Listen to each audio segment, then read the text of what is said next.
It has been almost 3 years since the country voted to leave the EU, and yet there is more uncertainty than ever about how or when this is going to happen. As an aspiring filmmaker, I would like to look at the potential effects of Britain coming out of the European Union. What will the changes mean for our industry? Will the UK be a better or worse place to make films? And will we continue to attract the foreign investment and workforces that have helped our industry boom in recent years? Britain's Brexit destination remains unknown. Some say a deal may be agreed by the 23rd of May this year, while other commentators predict a deal as late as the 31st of October. Meanwhile, most of the nation is confused about the differences between hard exits and soft Brexits, deal exits and no deal exits. Since Gordon Brown championed the UK tax incentives for film and gaming in April of 2007, we have seen a massive influx in the amount of productions being made here. The attractive scheme offers money back on any expenditures made in UK film production, typically a 20 to 25% rebate. To qualify, a film must prove that it is essentially British. This can be achieved by being set in Britain, by cultural contributions like representing and reflecting a diverse United Kingdom, by utilising British studios, VFX or post-production houses, or by the film's practitioners and creatives being British. Film production is a capital project in the UK, and our talent and facilities put us amongst the top 5 largest and most lucrative film industries in the world, producing hundreds of feature films and raking in over £1 billion every year. 1.24 billion in 2015, 1.72 billion in 2016, doubling since 2009. In this graph we see clearly how the creative industry has strengthened year on year since the 70s. Filmed entertainment is a key cultural export of the UK. The James Bond and Harry Potter film franchises, both of which are joint UK and US products, rank among the most successful of all time. Other successful franchises making commitments to the UK include Star Wars and the Marvel Avengers movies.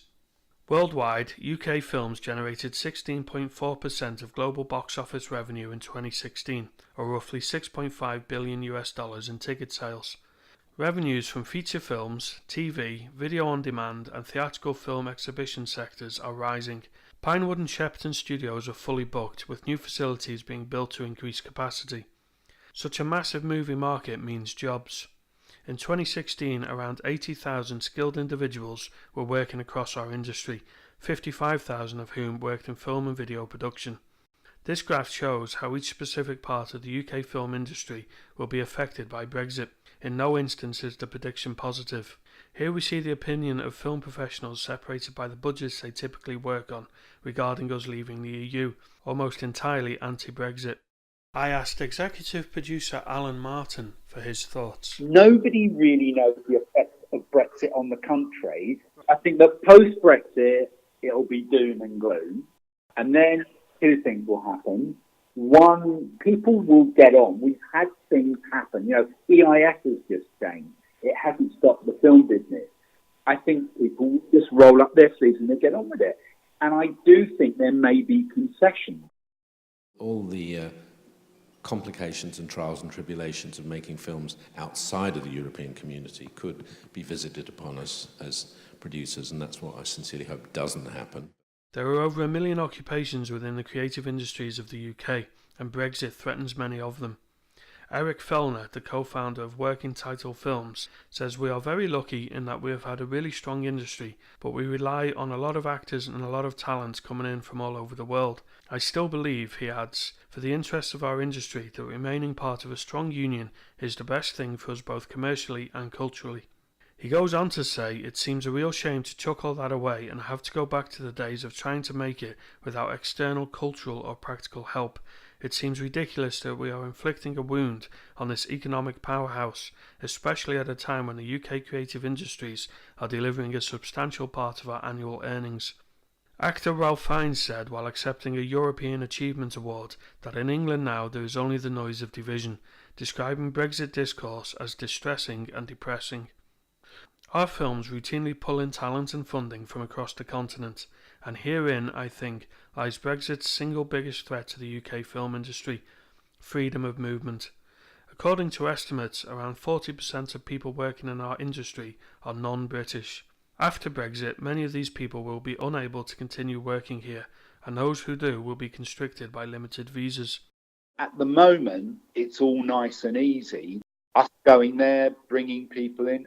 Let's say a UK producer wants to make a film in Germany, but they are happy to have German crew, but they want to have British heads of departments, that could cause a problem because it could cost money. There could be more forms to fill out. So the German filmmaker says, you know what? We won't bother. It won't kill the film business, but gradually all these things don't do it any good. The industry's continued success depends on having the personnel to fuel it, says William Sargent, the chief executive and co-founder of leading effects house Framestore.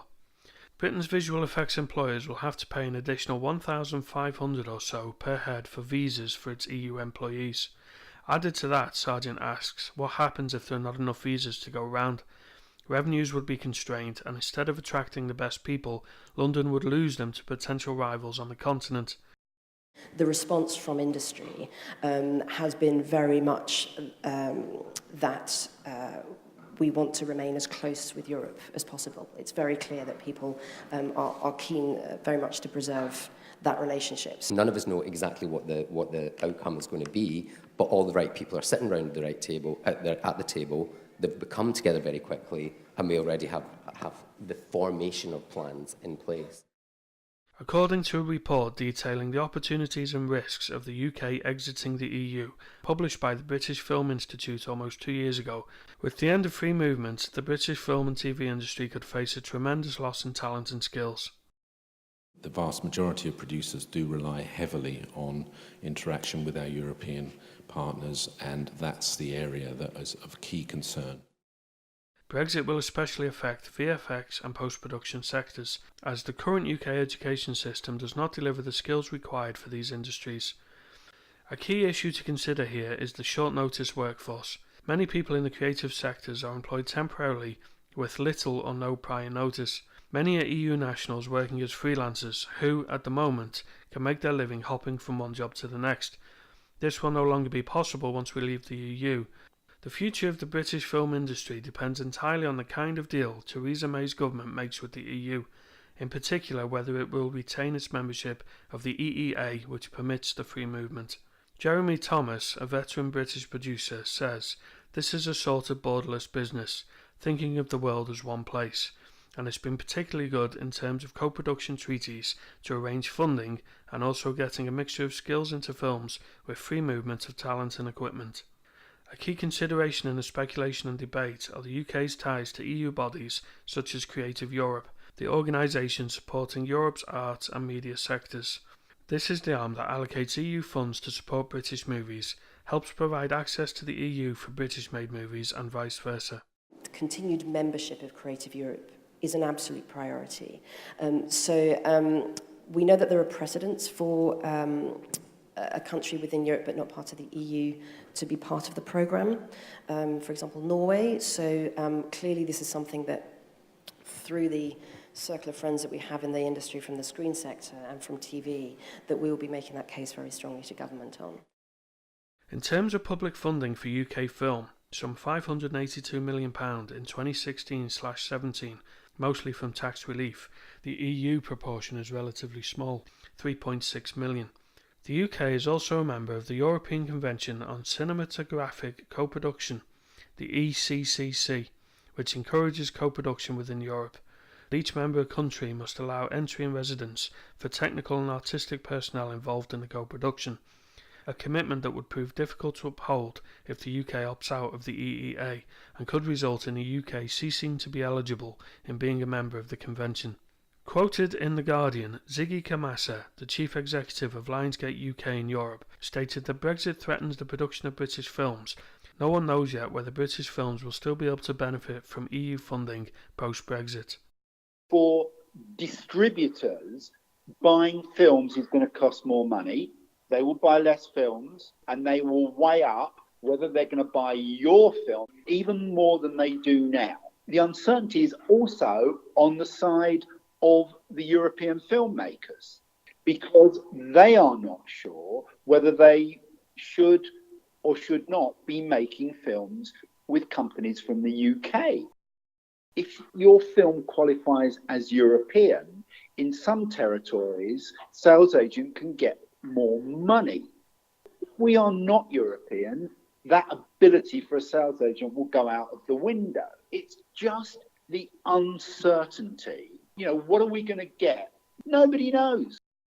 It seems most likely that it will be independent British films that will suffer most, as it might be harder for them to find funding and distribution. The UK Parliament would have to give final approval to a large piece of legislation, the EU Withdrawal Agreement Bill. This would pass into law some of Brexit's biggest issues, such as the agreement on citizens' rights, the financial settlement, and the details of the transition. One effect Brexit has already had is the devaluation of the British pound. Sheena Scott, contributor to Hollywood and Entertainment, attributes the relative fall in the pound to the boom we've seen in the UK film industry in recent years, stating that US productions have chosen the UK to film some of its blockbusters purely because it was cheaper for them to do so. The road ahead may not be all doom and gloom, however. The British Film Institute has been working behind the scenes to maintain established links to the EU and build alternative ones if necessary. They say that away from the day-to-day chaos of Brexit, progress is being made. With yet more uncertainty ahead, Minister for the Creative Industries Margot James says the UK is unique because it has three key attributes that no other country has: fantastic production facilities with the best studios in the world, skilled people, and a very good and attractive tax framework. Other countries are continually offering rival tax breaks to lure filmmakers away who will happily follow the money. Those currently working in visual effects in London may easily gravitate to Canada, India or New Zealand for their next job if conditions in the UK are no longer favourable. The general consensus seems to be that there is little for British film to gain from Brexit and potentially a lot to lose.